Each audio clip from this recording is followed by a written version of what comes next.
Thank you guys so much for watching. Today we are going to prune the tomatoes in the Vego self-watering tomato containers. I've got to be very careful when I come outside because my daughter has potions that she's working on, and she's been grinding up some lemon balm and making things for the chickens to eat. I don't know if they're gonna want to eat that, but it's there. But I have to make sure she has it right by, basically by the door, so it's gonna get kicked probably, but I'm gonna try not to kick it today. Here is the first tomato planter that we're gonna look at, and this planter is doing so good. The tomato vines have already come out of the top of it, and what I love about it is that it has the trellis that can really hold those inside. So let's just look at it. It's so beautiful. It looks so good. We got one branch here that looks like it got broken, so I'll just pull that off.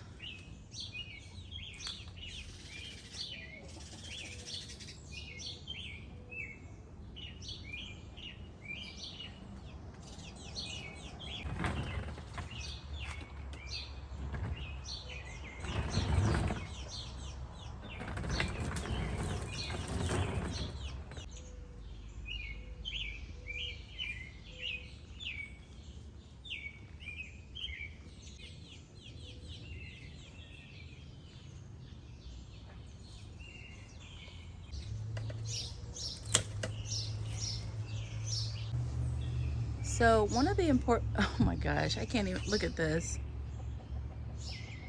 How am I supposed to do anything with that watching me?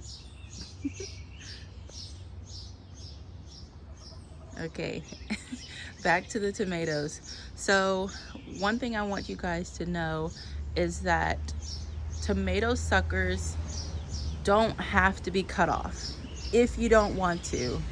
A lot of people say that they suck energy from the plant, and while that may be true, the more suckers that you allow to grow out is only gonna mean more fruit for you. The problem with suckers though is that the plant can get out of control pretty quickly if you don't have a plan to manage it. And by plan, I mean a trellis, some way to stake the plant to keep it, you know, upright. I like to keep some suckers. So if the sucker isn't, you know, causing any issue as far as like covering up any other plant that's next to it, because what you want is you want your plant to be able to have really good airflow, especially for tomatoes who are like prone to diseases like so bad, like they can get so many things by being too moist, by having soil and the bacteria in the soil splash on the leaves. They can get something like, if you cough on a tomato plant, it probably would catch your cold. So you have to be really careful with them if you want to keep them disease free. So let me show you, if you don't already know what a sucker is. This branch right here is a great example. So here is the vine. No, let me cut a little, I won't cut it, but let me move these branches away. So here is a main branch right here. This branch comes from the base of the plant down in the soil. Okay, so then you have this branch that it continues upwards like this and continues going up. But then between this branch right here, you have something that's growing out of here. And a lot of people say it's like, imagine a branch growing out of your elbow, and that branch that grows out of your elbow would be the sucker. You would cut that.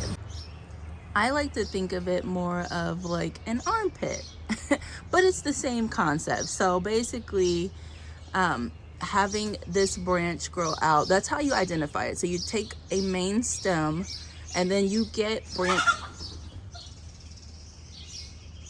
Oh my gosh, the chickens, I don't know what just happened, but I don't know. Okay, let's continue on. Let's try to get through this without animal interruption and traffic interruption. So off the main stem, you have regular branching. So like these are regular branches, right? They're not going to be producing any fruit.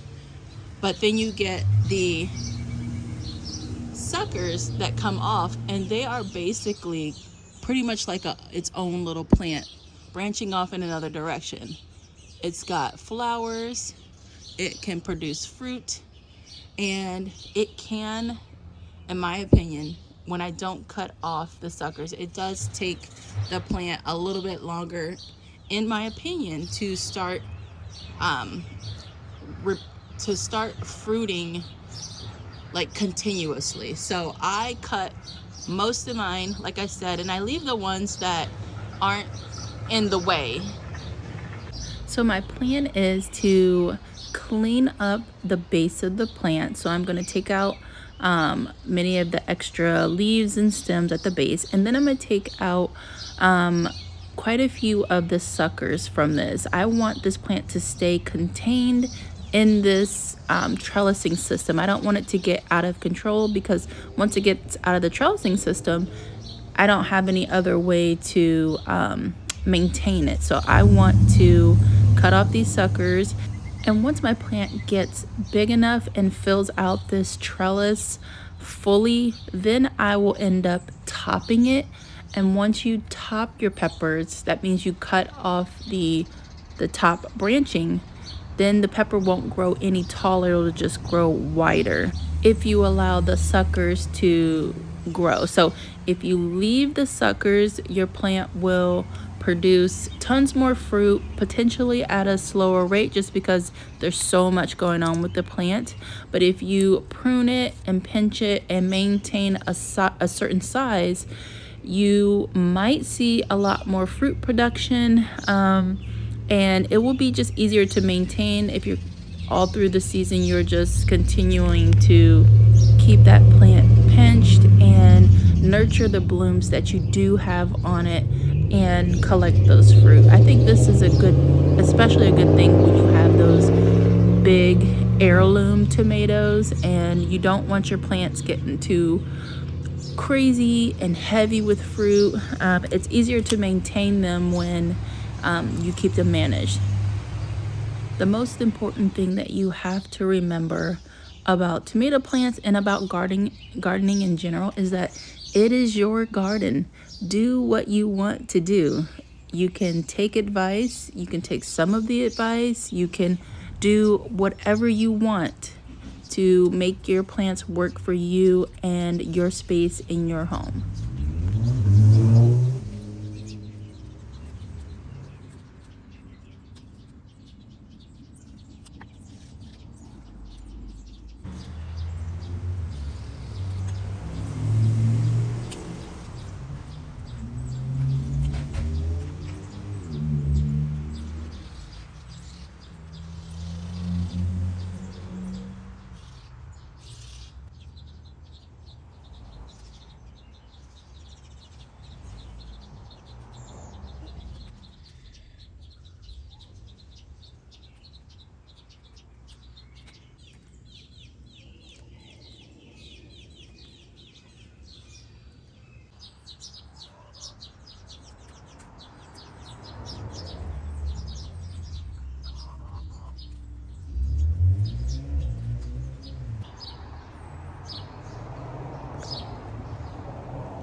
The tomato plant on this side has not grown at the same level as the other tomato plant. So this one doesn't need any pruning or pinching yet. I'm sure it will later on in the season, but I mean, it's gorgeous. It's doing really well. It's living its best life in this self-watering planter. Absolutely beautiful. It's planted with a few herbs, pepper, and a passion flower vine, which I'm looking forward to.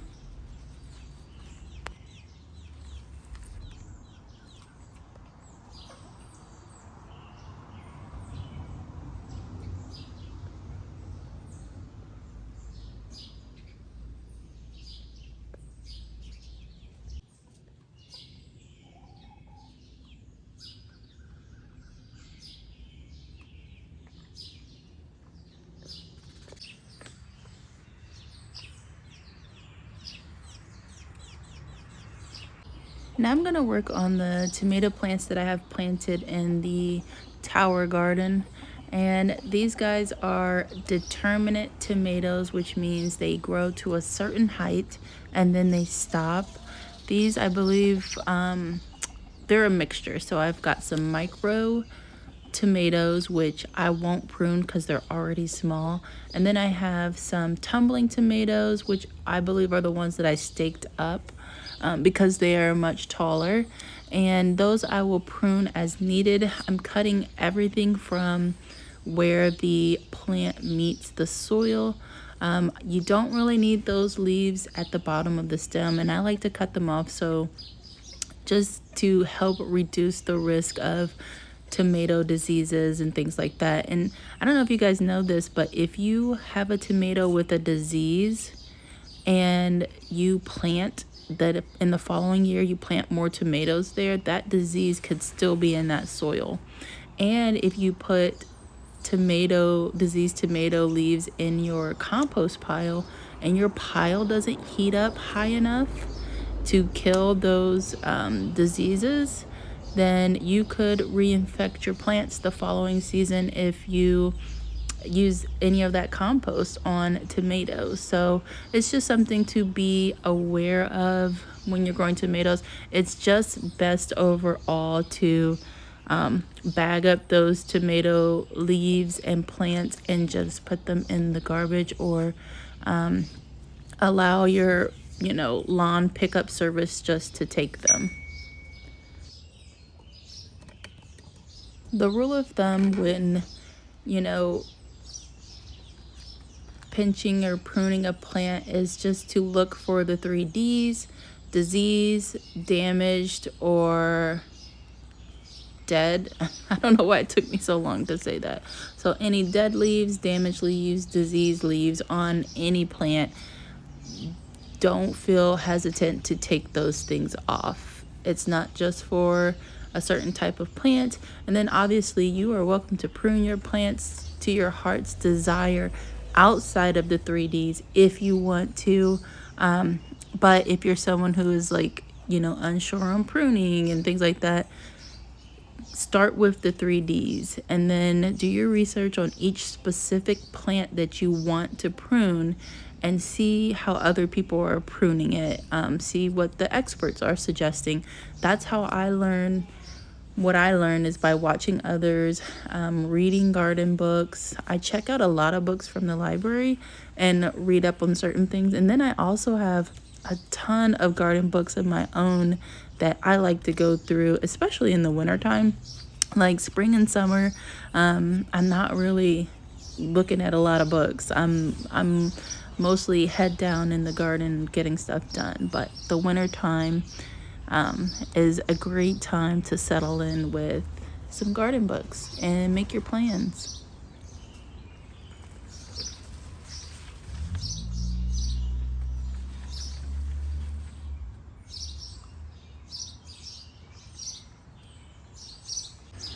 So the tower plants are done. They look really good. I'm happy with the cleanup on the lower stems. Here's the lower stem on the first tomato, and it looks amazing. And I'm so happy I did that because now the herbs in that pot can get a lot more sun and will be, actually harvestable, which is so exciting. But this tomato, Sungold, it looks amazing. It's growing like crazy, which is so normal for an indeterminate tomato to just take off and go wild. So that's why I'm trying to stay on top of keeping everything pruned.